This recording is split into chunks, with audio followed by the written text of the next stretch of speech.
Hello.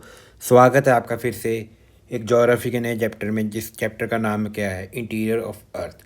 आज हम पढ़ेंगे इंटीरियर ऑफ अर्थ के बारे में। ठीक है, भी अर्थ के अंदर कौन कौन सी डिफरेंट तरह की लेयर्स हैं और अर्थ के अंदर क्या क्या फिनोमिनास होते हैं, उस सब के बारे में आज हम पढ़ेंगे इस चैप्टर में, इंटीरियर ऑफ अर्थ में। ठीक है, चलो हमारा जो सबसे पहला टॉपिक है वो है डिफरेंट लेयर्स ऑफ अर्थ। आज हम सबसे पहले पढ़ेंगे डिफरेंट लेयर्स ऑफ अर्थ के बारे में। ठीक है, डिफरेंट लेयर्स ऑफ अर्थ। देखो, जो हमारा अर्थ है इसको हम बेसिकली 3 लेयर्स में बांटते हैं। 3 लेयर्स कौन कौन सी है? सबसे जो ऊपर वाली लेयर होती है उसको बोलते हैं मेंटल। ठीक है, सबसे जो ऊपर हमारी लेयर होती है उसको बोलते हैं हम क्रस्ट, क्रस्ट बोलते हैं। और जो सेकंड नंबर पे लेयर होती है उसको बोलते हैं मेंटल। और जो उसके नीचे लेयर होती है उसको क्या बोलते हैं? उसको हम बोलते हैं कोर। ठीक है, 3 तरह की हमारे अर्थ में डिफरेंट तरह की लेयर्स होती हैं।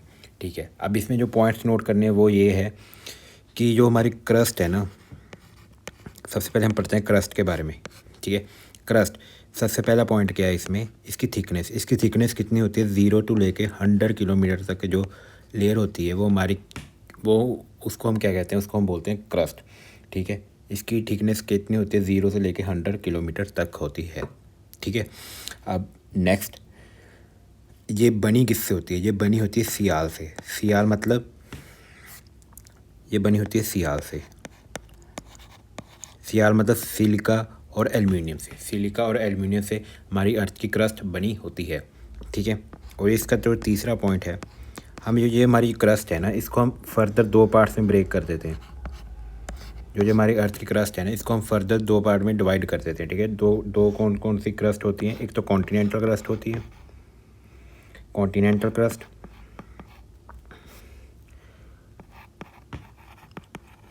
ठीक है, कॉन्टिनेंटल क्रस्ट। और ये जो दूसरी क्रस्ट होती है वो होती है ओशियानिक क्रस्ट, ओशियानिक क्रस्ट।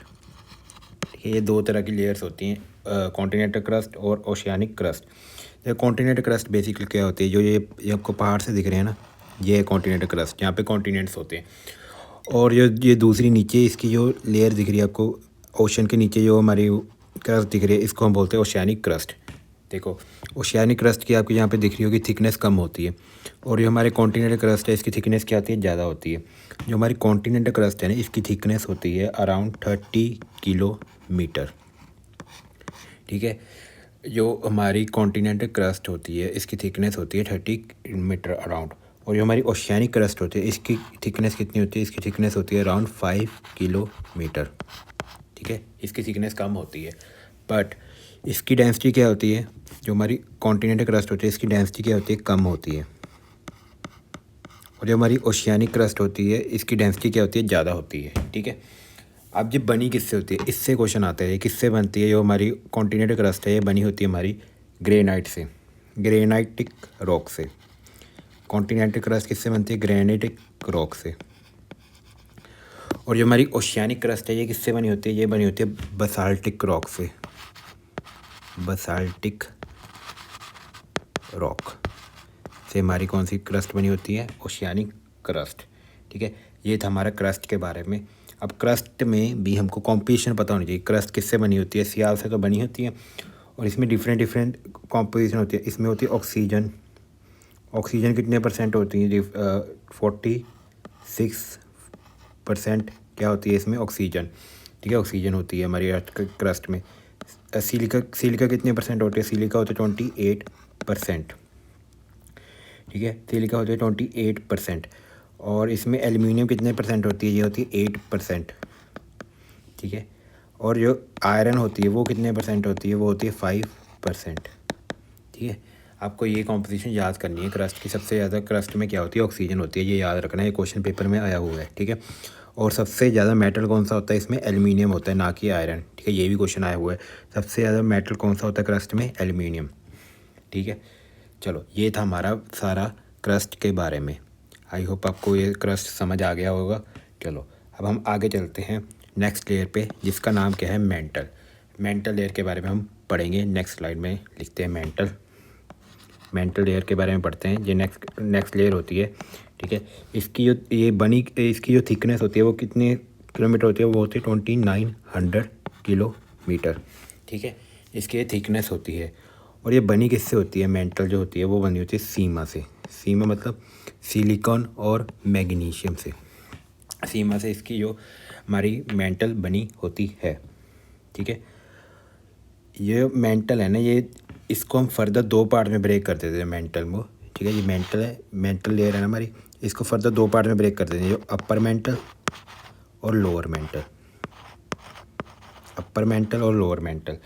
जो हमारी जो अपर मेंटल होती है ना, जो हमारी अपर मेंटल होती है, ये हमारी सॉलिड फॉर्म में होती है। अपर मेंटल में जो हमारी होती है वो होती है सॉलिड फॉर्म में, ठीक है। और जो हमारी लोअर मेंटल होती है ना, वो सेमी मोल्टन फॉर्म में होती है, ना ही सॉलिड ना ही लिक्विड, सेमी मोल्टन, ठीक है। सेमी मोल्टन फॉर्म में होती है। और इसी लेयर को जो होती है नीचे मेंटल के, इसी लेयर को हम जो सेमी मोल्टन स्टेट में होती है, इसी को हम बोलते थे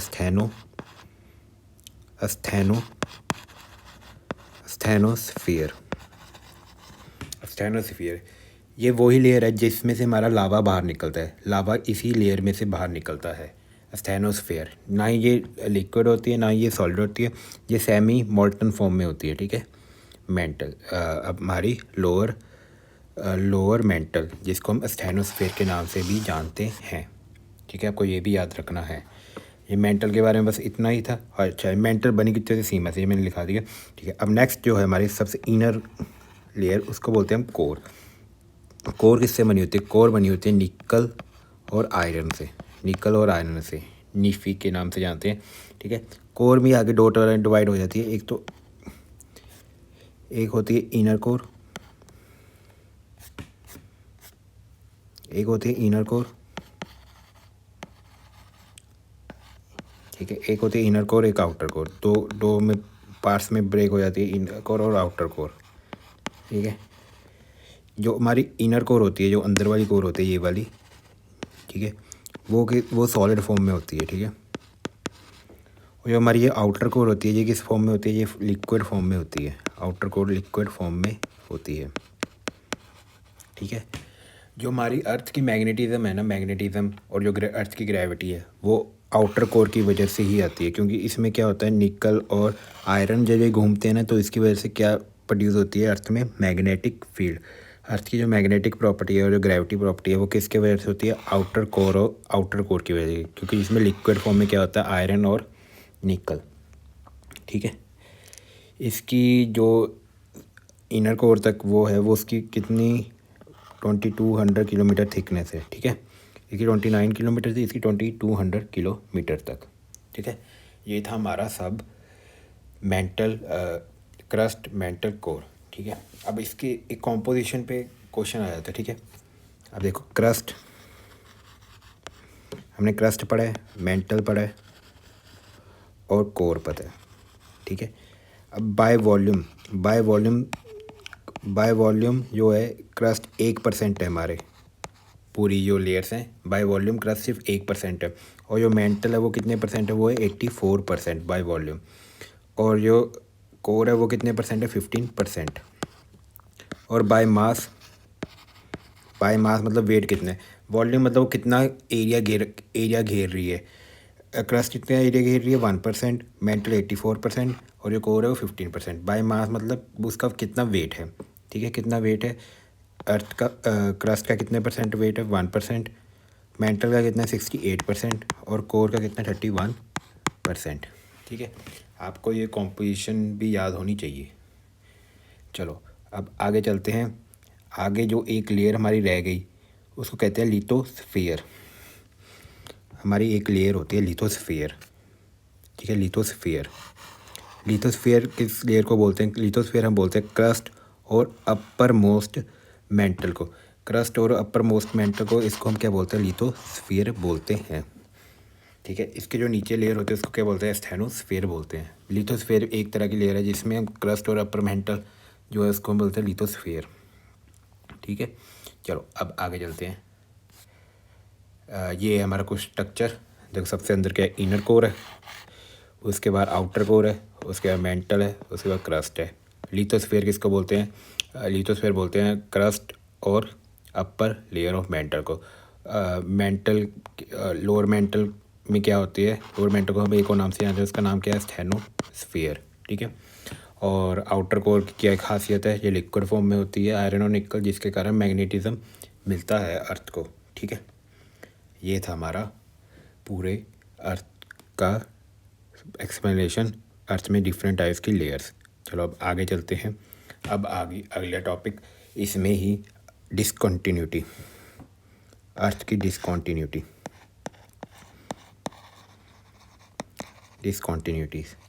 ठीक है, डिसकंटिन्यूटीज मतलब दो लेयर के बीच में जो एक लेयर आ जाती है डिसकंटिन्यू, ये एक लेयर है, उसके बाद अब दूसरी लेयर स्टार्ट होगी, उसके बीच में एक जो लेयर आती है उसको हम डिसकंटिन्यूटी बोलते हैं।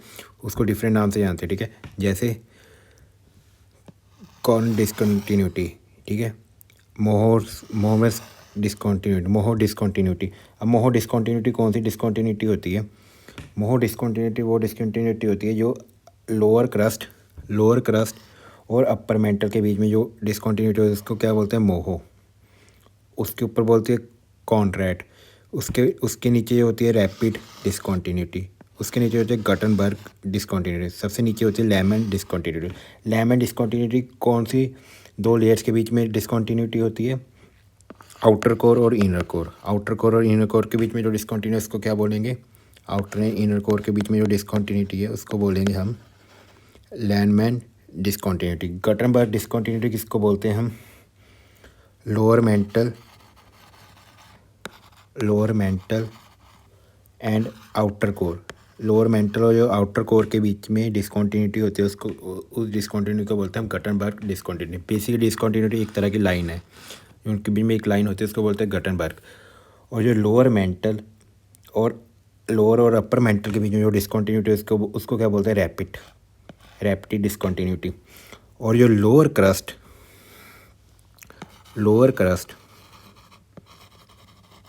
क्रस्ट एंड अपर मेंटल के बीच में जो डिसकंटिन्यूटी होती है उसको हम बोलते हैं और अपर मेंटल के बीच में जो डिसकंटिन्यूटी होती है उसको हम बोलते हैं मोहो डिसकंटिन्यूटी।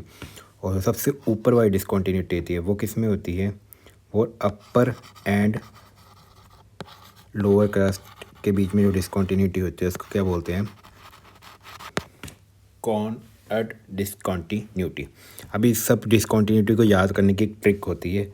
वो ट्रिक क्या है? वो ट्रिक है कोई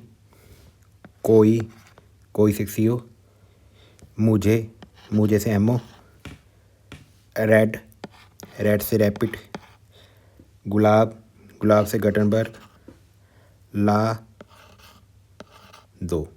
दो। कोई, मुझे, रेड, गुलाब, ला दो। ठीक है, कोई से कॉर्नर डिसकंटिन्यूटी, मो से मोहनस, रेड से रैपिड, गुलाब से गटनबर्ग, लै से लेमन डिसकंटिन्यूटी। हम इसको ऐसे याद कर सकते हैं, कोई, मुझे, रेड, गुलाब, ला दो। ठीक है, ये है हमारे अलग अलग तरह की डिसकंटिन्यूटी जिस पे क्वेश्चन आ जाता है पेपर में।